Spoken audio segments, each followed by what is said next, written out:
श्रीमद्भागवत महापुराण अष्टम स्कंध गजेंद्र मोक्ष की कथा। श्री सुखदेव जी महाराज वर्णन करते हैं, त्रिकुटाचल पर्वत पर एक अतिशय बलवान हाथी रहता था। वह जंगल का राजा था। उसके मस्तक से मद झरता था। उस मद की सुगंध से बाघ, सिंह आदि पशु घबराते रहते थे। वह अनेक हथिनियों का स्वामी था। एक बार बहुत गर्मी पड़ रही थी, तब हथिनियों के साथ अपने बच्चों को लेकर के वह सरोवर में जल क्रीड़ा करने लगा। उस सरोवर में रहने वाला मगर वहां आ पहुंचा और उसने हाथी का पैर पकड़ लिया। मगर के पकड़ से पैर छुड़ाने के अनेक यत्न किया, पर हाथी को सफलता न मिली। वस्तुतः जल में मगर का बल बहुत बढ़ जाता है, क्योंकि हाथी तो थलचर प्राणी है। हथिनियां और बच्चे हाथी को छुड़ाने के बहुत यत्न करने लगे, परंतु छुड़ा न सके। बलशाली मगर हाथी का पैर छोड़ता ही न था। बहुत दिनों तक गजग्राह का युद्ध चला। मगर हाथी को खींचकर भीतर पानी की ओर ले जाने लगा। हथिनियों को विश्वास हो गया कि अब यह डूबकर मर जाएगा। सब हथिनियां उसे छोड़कर चली गई। हाथी अकेला रह गया। बड़े परिवार का स्वामी था, पर कोई उसके साथ नहीं रहा। तब उसके चित्त में, बुद्धि में ज्ञान का प्रस्फुटित हुआ। वह सोचने लगा कि मेरा कोई नहीं है। हाथी पशु है, पर फिर भी वह हाय हाय नहीं करता है। वह तो हरी हरी करने लगा। मृत्यु की शैया पर मानव हाय हाय बहुत करता है। शांति से थोड़ा विचार करेंगे तो ध्यान में आएगा कि जगत में एक भी घर ऐसा नहीं है जिस घर में गजेंद्र मोक्ष की कथा न होती हो। सभी के घर में कथा होती है। गजराज जीवात्मा है। वह संसार सरोवर में परिवार के साथ सुख भोग रहा है। मनुष्य जिस घर में सुख भोग रहा है, वही उसका काल तो बैठा ही है। मानव गाफिल है और काल सावधान है। काल उसके पैर को पकड़ता है। पैर की शक्ति क्षीण हो जाती है, और जब पैर की शक्ति क्षीण हो जाए तब समझना चाहिए कि मृत्यु निकट है। काल पैर को पकड़ लेता है। अंतकाल में जो सावधान रहता है उसका मरण सुधरता है। जो गाफिल रहता है उसका मरण बिगड़ता है। जब काल पैर को पकड़ता है तब घर के लोग यत्न करते हैं, पर यत्न सफल नहीं होते हैं। काल परमात्मा सुदर्शन चक्र लेकर आते हैं, तभी काल मगर छोड़ता है। मगर काल का प्रतीक है। काल के काल भगवान हैं। परमात्मा सुदर्शन चक्र लेकर आए तो ही बचा जा सकता है। सर्व में श्री कृष्ण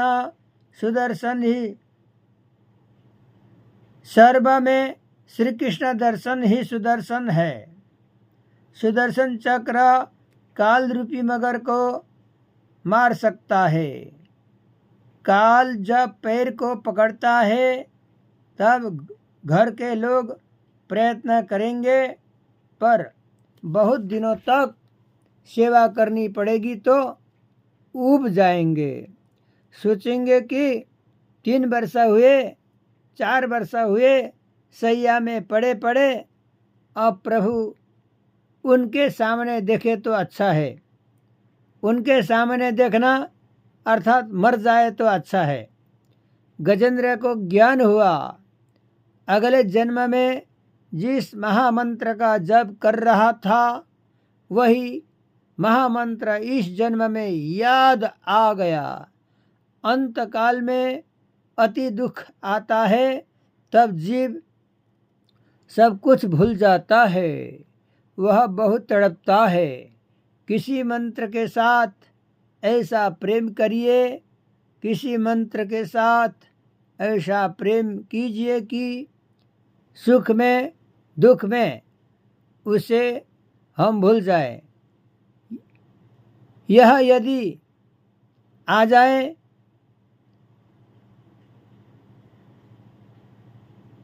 साधारण दुख में भी जीव ईश्वर को भूल जाता है, तब अंतकाल में क्या स्थिति होगी।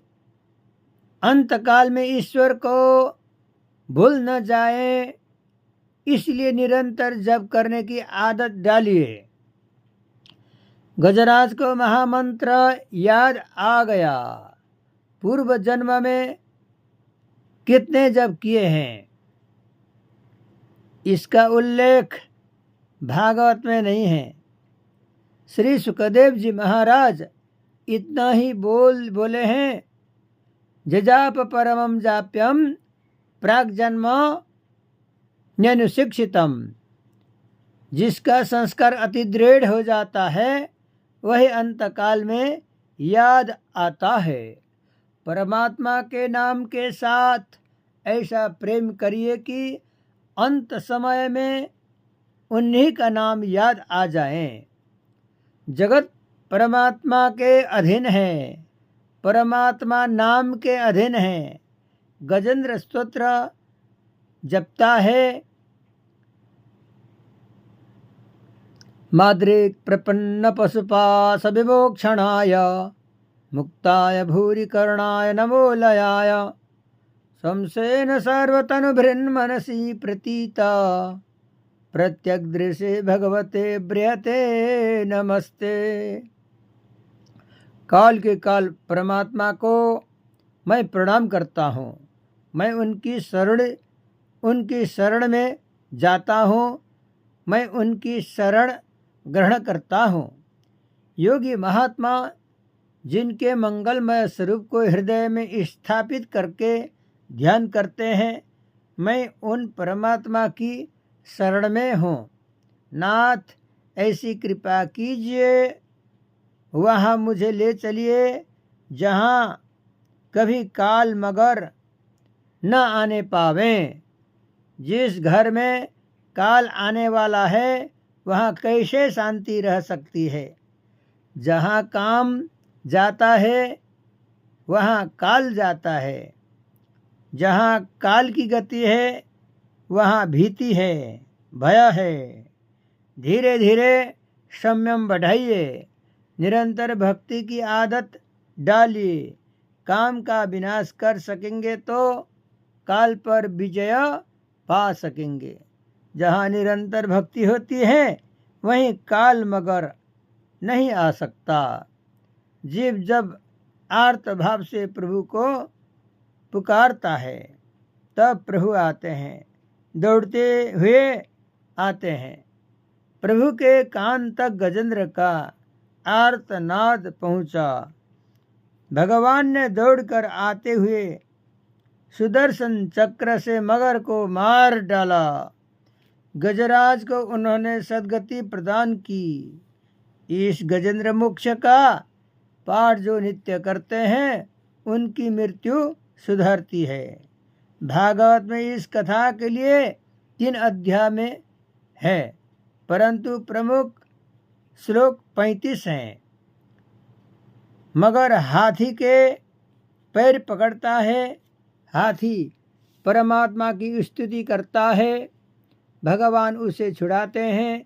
इतनी कथा तक 35 श्लोक हैं।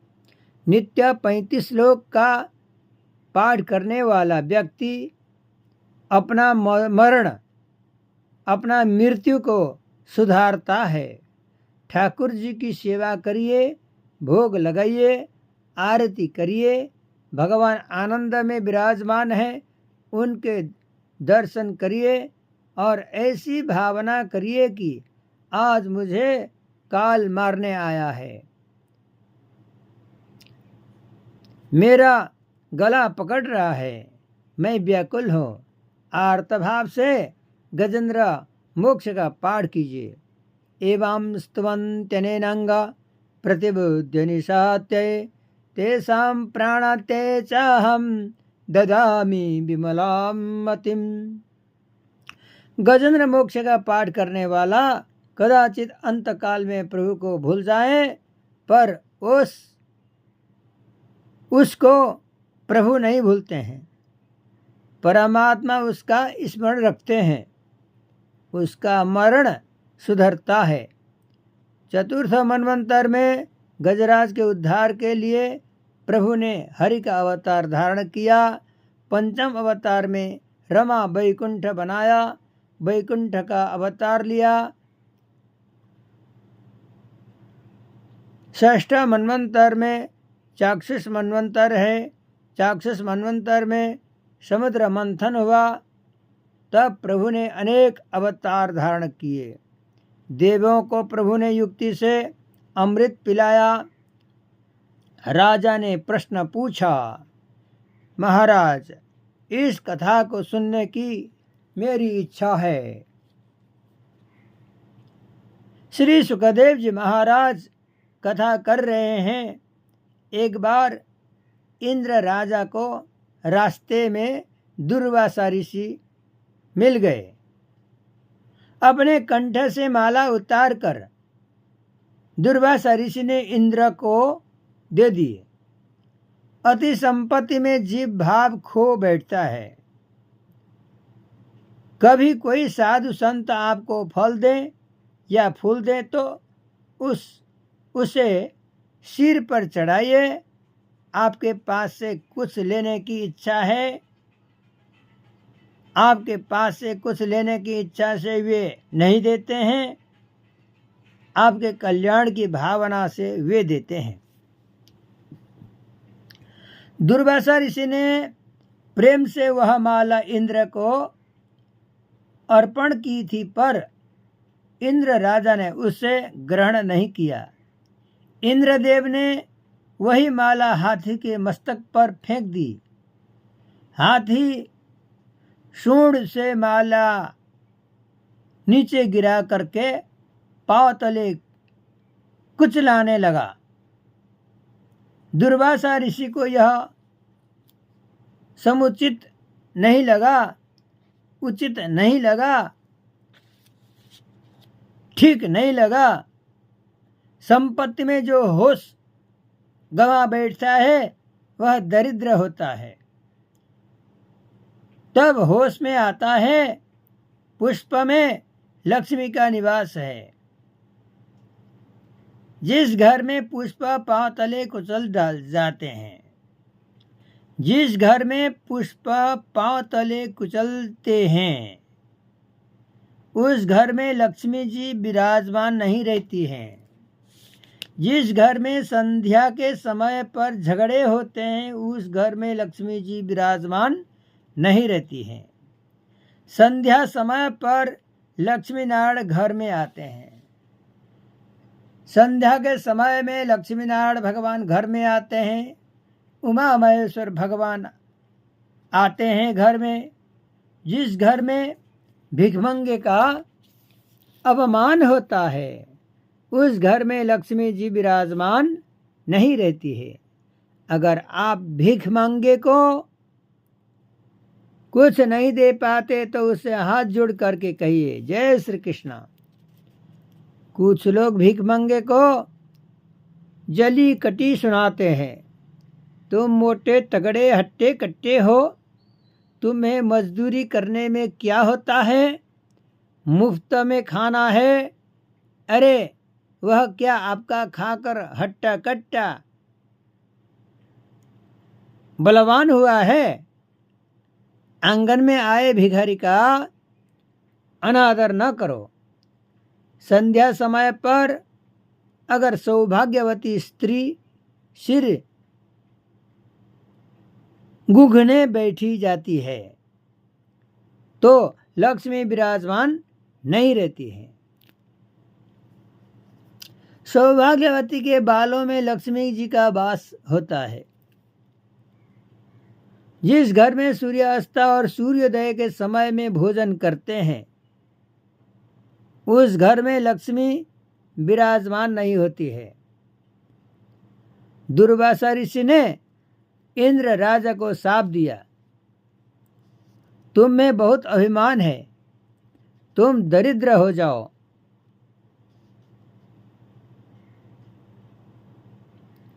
देव दैत्यों का युद्ध हुआ। उस युद्ध में देवों को पराजय हुई, देवता हार गए। स्वर्ग का राज्य राक्षसों को मिला। इंद्र के पास से स्वर्ग का राज्य चला गया। देवगण दुखी हुए। उन्होंने परमात्मा को स्तुति की। प्रभु ने आज्ञा दी, तुम समुद्र मंथन करो, उसमें से अमृत निकलेगा। अमृत मैं तुम्हें पिला दूंगा युक्ति करके। समुद्र मंथन का कार्य बहुत बड़ा है, तुम लोग अकेले नहीं कर सकोगे। दैत्यों की मदद ले लो, शत्रु को बंधन करके बस में कर लो। शत्रु तुम्हारे कार्य में बिना कारण विघ्न खड़ा करेंगे। अपने शत्रु दैत्यों के साथ मैत्री कर लो। बंधन करने से, मान देने से, मधुर वाणी से बैर भाव का अंत आ जाता है, मैत्री सिद्ध होती है। दैत्य जो कुछ मांगे उन्हें दे दीजिए। देव दैत्यों की मैत्री हुई। मंदराचल पर्वत की मथानी बनाई गई, उसे समुद्र में डाल दिया गया। समुद्र में विविध औषधियां डाली और मथने लगे। उसी समय मंदराचल पर्वत समुद्र में डूबने लगा। सभी घबरा गए। तब कूर्म नारायण भगवान प्रकट हुए। उन्होंने अपनी पीठ पर मंदराचल पर्वत को धारण किया। थोड़ी सी विचार कीजिए, शांति से थोड़ा विचार कीजिए। शांति से थोड़ा विचार करने पर ध्यान में आएगा कि 15 वर्ष पूर्ण हो जाए और 16 वर्ष शुरू हो, तब से मन मंथन होता है। यह जीव यौवन में जब से प्रवेश करता है तब से मंथन होता है।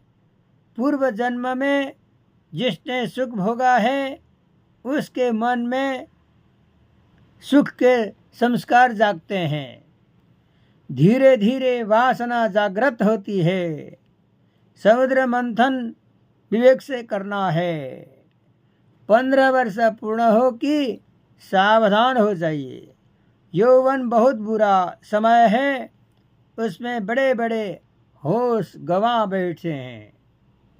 मानव मन से पाप करता है तब भगवान थोड़ी सी क्षमा कर देते हैं, पर तन से पाप होता है तो क्षमा नहीं मिलती, जीवन नष्ट हो जाता है। यौवन काल के शुरू होने पर बहुत सावधान रहना पड़ता है। अपने मन को पर्वत की तरह स्थिर बनाइए। पर्वत बोलता नहीं है, हिलता डुलता नहीं है। इस मन को कूर्मनारायण भगवान की पीठ पर रखिए।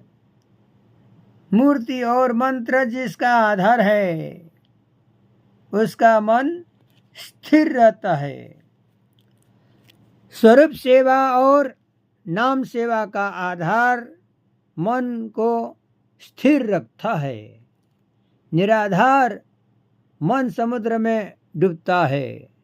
मन को मूर्ति में रखिए, मन को मंत्र में रखिए। मंत्र से मन हट जाए तो मूर्ति में रखिए, मूर्ति से मन हटने लगे तो मंत्र में ले जाइए। 3-4 घंटे तक नियम पूर्वक जो मन को मंत्र में, मूर्ति में रखते हैं, उससे एक दिन अमृत प्राप्ति होता है। देवदैत्य समुद्र मंथन कर रहे थे अमृत के लिए, पर निकला विष। भक्ति अमृत है, ज्ञान अमृत है। ज्ञान भक्ति स्वरूप अमृत पान करना हो तो प्रथम विष मिलता है। जो व्यक्ति भगवान की खोज करते हैं, भगवान पहले उस व्यक्ति की परीक्षा लेते हैं, कसौटी करते हैं, बाद में कृपा करते हैं। जो भगवान की खोज करते हैं उनके जीवन में दुख के प्रसंग ही विष रूप है।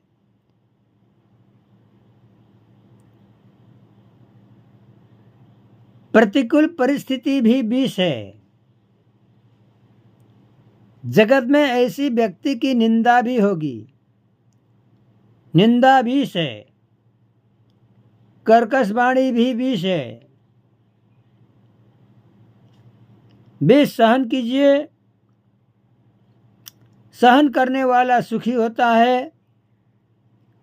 भगवान शंकर की पूजा करने से बुद्धि में ज्ञान प्रस्फुट होता है, स्फुरण होता है, प्रकट होता है। ज्ञान गंगा है। ज्ञान गंगा जिसके मस्तक में है वे विष सह सकते हैं। शिव जी के मस्तक पर गंगा जी हैं। देवों दैत्यों ने भगवान की स्तुति की। देवों ने कहा यह विष हमें जलाता है। तत्तस्य ते सदसतो परतः परस्य नंजः स्वरूपगमने प्रभवन्ति भुम्नः ब्रह्मादयः किमुत संस्तवने वयं तो तत्सर्ग विषया अपि शक्तिमात्रम्। शिवजी ने पार्वती जी से कहा ये सभी मुझे विष पीने के लिए कहते हैं।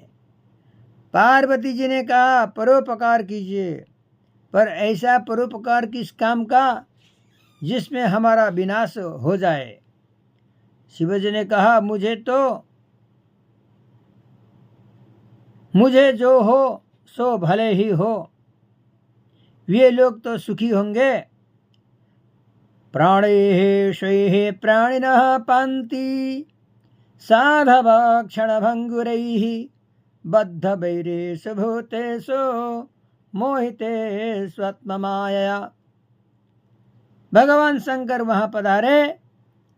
राम नाम का जप करते हुए शिवजी महाराज विष पी गए। शंकर दादा ने विष को पेट में नहीं उतारा, गले में रोक रखा। ज्ञानी महापुरुष हृदय में नारायण भगवान के दर्शन करते हैं। ज्ञानी पुरुष हृदय में नारायण भगवान का दर्शन करते हुए प्रभु का नाम अमृत से भगवान की निरंतर पूजा करते हैं। शिवजी का भावना है मेरे हृदय में नारायण है, मैं पेट में विष उतारना नहीं चाहता हूँ। जिसके पेट में विष है वे भक्ति नहीं कर सकते हैं। शिवजी ने विष बाहर नहीं निकाला, पेट में भी नहीं उतारा। यही हमें बोध देता है कि विष को गले में रोक रखो, तब वह आपका कोई नुकसान नहीं करेगा, आपको कोई त्रास नहीं देगा। अगर आपका कोई नुकसान करे या आपको कोई त्रास दे और आपका उसे कटु वचन कहने का मन हो, तब उसे गले तक ही रोक रखिए, उन शब्दों को बाहर न निकालिए। आपके लिए कोई बुरा कहता है तो उसे सहन कीजिए, पर किसी को जरा भी दुख हो ऐसे शब्द न बोलिए। किसी को ताने मारने के लिए जीभ नहीं है, किसी की निंदा करने के लिए जीभ नहीं है। विष बाहर न निकालिए, पेट में भी न उतारिए। पेट में विष रखने वाले का जीवन बिगड़ता है। यस्मान्नो द्विजते लोको लोकोन्नो द्विजते चयः। जो किसी का उद्वेग नहीं करता और किसी को उद्वेग ना हो, यह देखना है,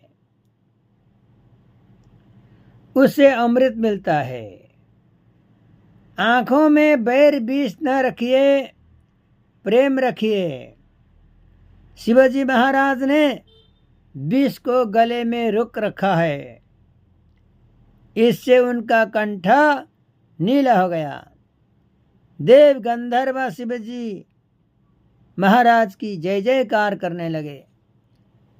शंकर भगवान विष पी रहे थे, उसमें से थोड़ा विष नीचे गिर पड़ा, वह किसी के पेट में गया, किसी की आंख में पड़ा। किसी को अधिक मिलता है, कोई बहुत सुखी होता है। यह देखकर कोई व्यक्तियों की आंख में जलन होती है। वे सोचते हैं कि कैसा बंगला बना लिया, अरे प्रभु ने तुम्हें क्या कम दिया है। किसी को सुखी देख करके प्रसन्न होइए। शिवजी ने जगत को ऐसा बोध दिया। आंखों में प्रेम रखिए, पेट में प्रेम रखिए। जिनकी आंखों में, जिसके पेट में प्रेम है, वही भक्ति करता है। देव दैत्य समुद्र मंथन करने लगे। उसी समय समुद्र में से कामधेनु गाय प्रकट हुई, जिसे ब्राह्मण को अर्पित किया गया। इसके बाद समुद्र में से उच्चैःश्रवा नाम का घोड़ा बाहर आया। दैत्यों को यह घोड़ा बहुत पसंद आया। दैत्यों ने मांगा कि यह घोड़ा हमें मिलना चाहिए, अतः राक्षसों को उच्चैःश्रवा घोड़ा दिया गया। मन को जो पर्वत सा स्थिर करते हैं, जो विष सहन करते हैं और भक्ति करते हैं, उसके पास यही घोड़ा आता है। उच्च शब्द का अर्थ है कीर्ति, सर्व का अर्थ है संपत्ति। कीर्ति और संपत्ति का ढेर लगता है, परंतु इस कीर्ति और इस संपत्ति में मन फंस जाए तो भक्ति फल का अमृत नहीं मिलता है। राक्षसों ने वही उच्चैःश्रवा घोड़ा मांग लिया। बाद में समुद्र में से ऐरावत नामक हाथी निकला। हाथी देव पक्ष में आया। जिससे हाथी मिलता है, उससे अमृत मिलता है। हाथी के शरीर को देखकर लगता है कि उसकी आंखें बहुत छोटी है। जिसकी सूक्ष्म दृष्टि है, उससे अमृत मिलता है, और जिसकी स्थूल दृष्टि है, उससे अमृत नहीं मिलता है। स्थूल दृष्टि अर्थात देह दृष्टि, सूक्ष्म दृष्टि अर्थात आत्मा दृष्टि। भक्ति रूपी अमृत पान करना हो तो सूक्ष्म दृष्टि रखिए। इस शरीर को जो देखता है, शरीर बहुत अच्छा है ऐसा जो समझ रहा है, वह ठीक तरह से भक्ति नहीं कर सकेगा। आत्मा के लिए शरीर की शक्ति है, आत्मा के लिए शरीर की शक्ति है, शोभा है।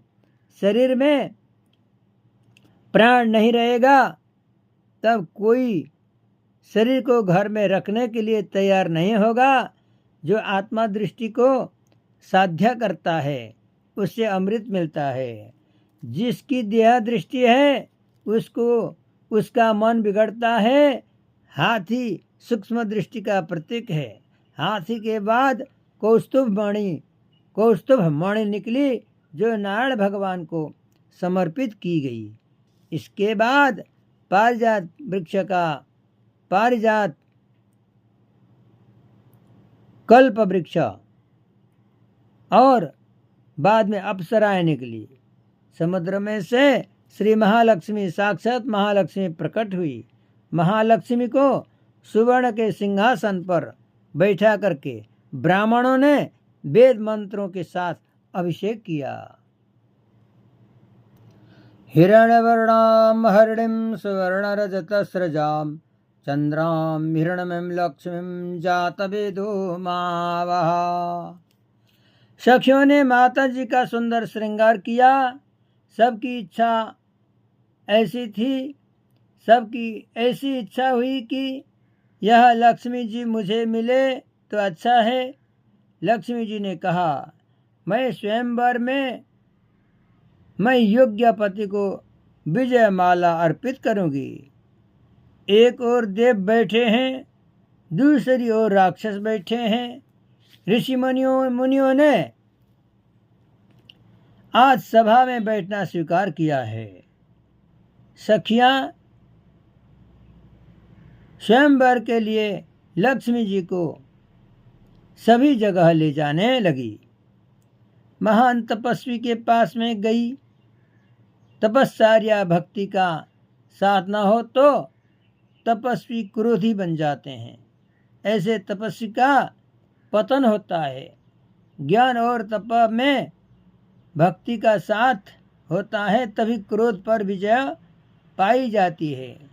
भक्ति में प्रेम में जिसका हृदय द्रवित हो रहता है वह सभी में भगवान का दर्शन करता है। वह कभी क्रोध नहीं करता है। लक्ष्मी जी ने सखी से कहा, यह तपस्वी है पर इसके तप में भक्ति का साथ नहीं है। वे बहुत क्रोध करते हैं। तुम आगे बढ़ो। जो क्रोध करते हैं वे लक्ष्मी को नहीं पा सकते। क्रोधी के पास लक्ष्मी जी विराजमान नहीं होती है। आगे देव विराजमान थे। सखियों ने परिचय दिया। लक्ष्मी जी ने ना कह दी। देव बहुत कामी होते हैं। आगे परशुराम भगवान विराजमान थे।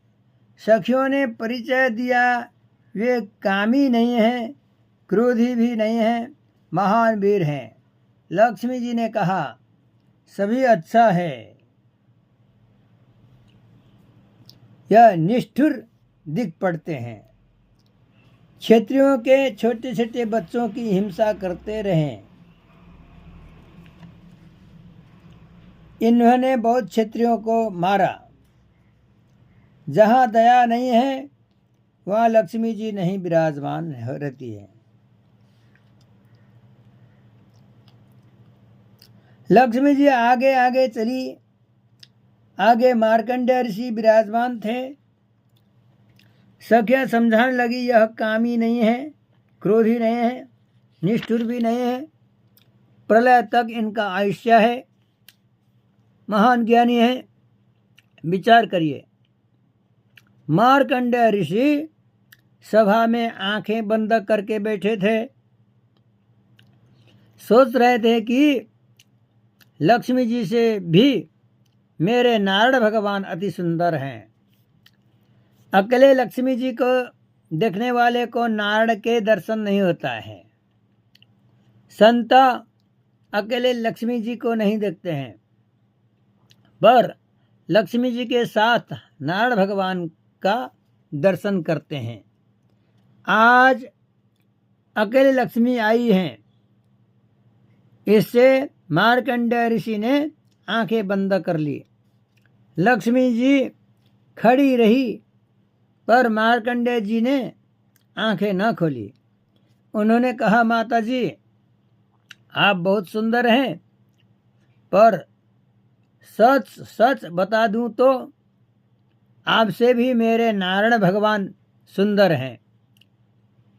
नारायण भगवान के दर्शन से मैं कभी तृप्ति नहीं होता हूँ। लक्ष्मी जी ने सखी से कहा, ये तो आंखें खोलने के लिए तैयार भी नहीं है, तुम आगे चलो। जैसे वे आगे बढ़ी, भगवान शंकर विराजमान थे। सखियां समझाने लगी, ये देवों के देव महादेव हैं, इन्होंने कामों को भस्म कर दिया है, बहुत सरल हैं, कभी क्रोध करते ही नहीं हैं। सिर पर गंगा जी विराजमान हैं। लक्ष्मी जी ने कहा, सब कुछ अच्छा है पर वेशभूषा अच्छी नहीं है। बाघंबर पहना है, हाथ में गले में सांप दिख रहे हैं, तुम आगे बढ़ो। लक्ष्मी जी आगे बढ़ रही हैं। लक्ष्मी जी आगे चल रही हैं। भगवान शंकर के पास शंख चक्र गदा पद्मधारी चतुर्भुज नारायण भगवान विराजमान हैं। लक्ष्मी जी दर्शन करती हैं। सर्व सद्गुण संपन्न है, एक भी दोष नहीं है। आधी आंखें खुली हैं, आधी बंद है। लक्ष्मी जी को विश्वास आ गया कि यही है नारायण। लक्ष्मी जी ने भगवान नारायण को विजयमाला अर्पण कर दी। देवों गंधर्वों ने लक्ष्मी नारायण भगवान की जय जयकार कर दी। लक्ष्मी जी ने वरमाला अर्पण की, तब भगवान चारों ओर देखने लगे। लक्ष्मी जी जब आपके घर में आ जाएं, तब आप भी चारों ओर दृष्टि रखिए। मेरी गली में किसके पास कपड़ा नहीं है? ऐसा कौन है जो दिख नहीं मांगा? मेरी घर के आसपास जो गरीब है, ऐसा कौन है जो भीख नहीं मांग सकता? पर आज की महंगाई में 2 बार खाना नहीं खाता है, किसी को पता भी न चले, अब उसके घर में जा कर के सहायता प्रदान करें। जो चारों ओर देखता है, लक्ष्मी जी का सदुपयोग करता है, लक्ष्मी जी उसके घर में अखंड रूप से विराजमान होती है। कई लोग ऐसे भी हैं, उनके घर लक्ष्मी के आने के बाद उन्हें दूसरा कुछ नहीं दिख पड़ता है, सिवाय इसके कि मेरी पत्नी, मेरा पुत्र, मेरी पुत्री लक्ष्मी आज है, कल नहीं है।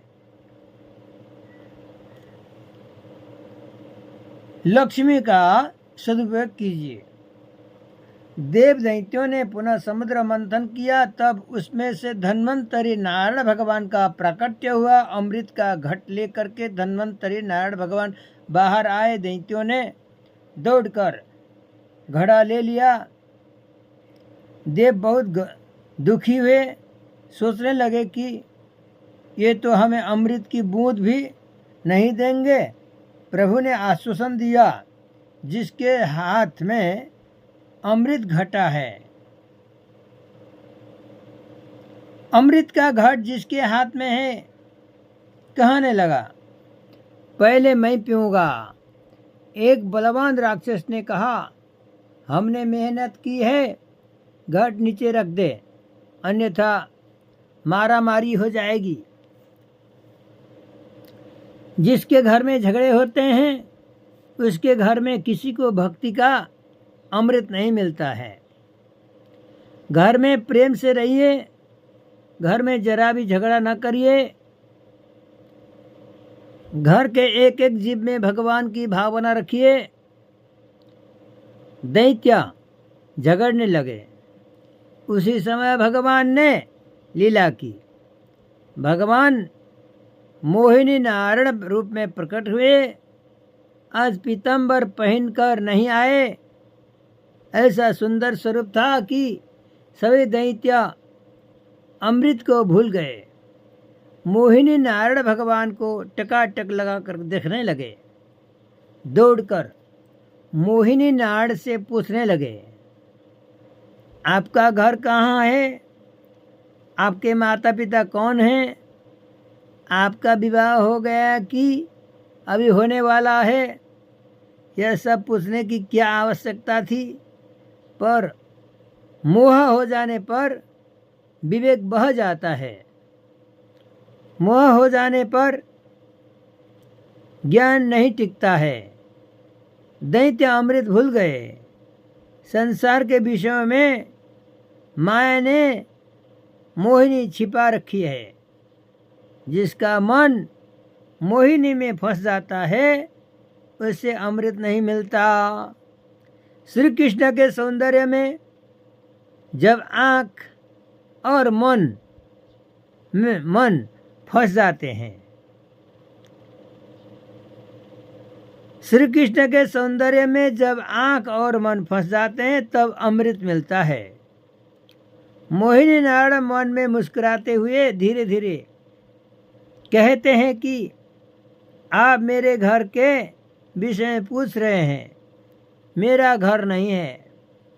जो पुरुष मेरे लिए रोता है, जो मुझे 16 आने प्रेम करता है, उसके घर में मैं जाती हूँ।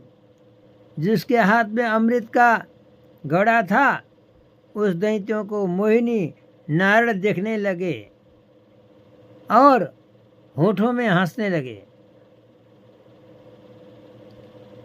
दैत्य तो उन्हें देखकर पागल सा हो गया। मुझे देखकर हंसते हैं, इससे मुझ पर प्रेम अधिक हो रहा है। उसने कहा, बहुत मेहनत, बहुत परिश्रम से यह अमृत पाया है, इससे मैं आपको देता हूँ।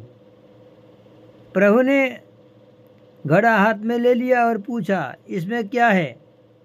दैत्यों ने कहा, इसमें अमृत है। इसके लिए हमारे मध्य झगड़ा हुआ है। आप परोसिए तो कोई झगड़ा नहीं करेगा। सभी मोह में थे। आँख से इशारा किया। एक और देवता बैठ गए, दूसरी ओर दैत्य बैठ गए। मोहिनी नारायण भगवान हाथ में अमृत घट ले करके परोसने लगे। उनके मुख पर ऐसी मोहिनी थी कि सभी पागल से हो गए। दैत्यों के मंडल में आकर उन्होंने कहा, यह घड़ा आप लोगों ने मुझे दिया है, इसलिए आपका भला सोचना मेरा धर्म है, आपका कल्याण करना मेरा फर्ज है। प्रभु ने विचार किया कि दैत्यों को अमृत न मिले, इसी में दैत्यों का कल्याण है। अमृत मिलेगा तो बहुत नखरे करेंगे, इसमें इन्हीं का अकल्याण होगा। मोहिनी नारायण भगवान ने दैत्यों से कहा, मेरी इच्छा ऐसी है कि आपको अमृत पिला दूं, पर देवता टकटकी लगाकर देख रहे हैं। इससे मुझे ऐसा लगता है कि घड़े के ऊपर की जो पानी जैसा पतला है अमृत, वह उन लोग को दे दूं, और जिनकी नज़र लगा अमृत आपको पचेगा नहीं, और उनकी नज़र अच्छी नहीं है। अतः ऊपर का अमृत देवों को पिला दूं और नीचे का जो शुद्ध रहेगा वह आप लोगों को परोस देती हूँ। दैत्यों ने कहा, स्वीकार्य है। मूर्खों को अक्ल नहीं है कि अमृत में पानी और शुद्ध अमृत जैसे भेद नहीं होते हैं। मोहिनी में फंस गया है, मोहिनी में मन फंसा है, पागल से हो रहे हैं। मोहिनी नारद अमृत दे रहे हैं देवों को और देख रहे हैं राक्षसों को। सभी दैत्य बातें करने लगे, हमें तो शुद्ध माल मिलने वाला है। सभी धैर्य रख कर के बैठे रहे। दैत्यों के मंडली में राहु नाम का एक दैत्य था, वह चतुर था। उसे प्रपंच का शंका हुआ, इससे वह देवता का स्वरूप धारण करके सूर्य चंद्र के बीच में जा कर के बैठ गया। उसका देवों की पंक्ति में पंगत में जा कर के बैठना प्रभु को अच्छा नहीं लगा, और पंगत में विषमता आना अच्छा नहीं है। ये जानते थे कि यह देव नहीं है, राक्षस है। देव पंगत में बैठने के कारण राहु को भी अमृत मिला है। राहु अमृत पीने लगा। सूर्य चंद्रमा ने आंखों से इशारा करने लगे। प्रभु ने सुदर्शन चक्र से राहु का सिर काट डाला, परंतु वह अमृत पी चुका था, इससे मरा नहीं। उसका सिर और धड़ अमर हो गए। श्री सुखदेव जी महाराज वर्णन करते हैं कि राजन, इंद्र को अमृत दिया तब राहु आया, अश्विनी कुमार को अमृत दिया तब भी राहु न आया।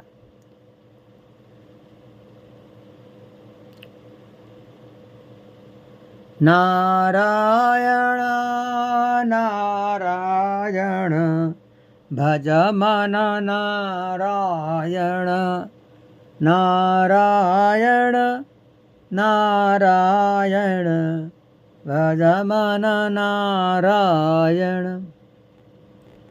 इंद्र को अमृत दिया, राहु न आया। अश्विनी कुमार को अमृत दिया तब भी राहु न आया। राहु तो सूर्य चंद्र को अमृत मिले तब भी आया। सूर्य बुद्धि के स्वामी देव हैं, चंद्रमा मन के स्वामी देव हैं।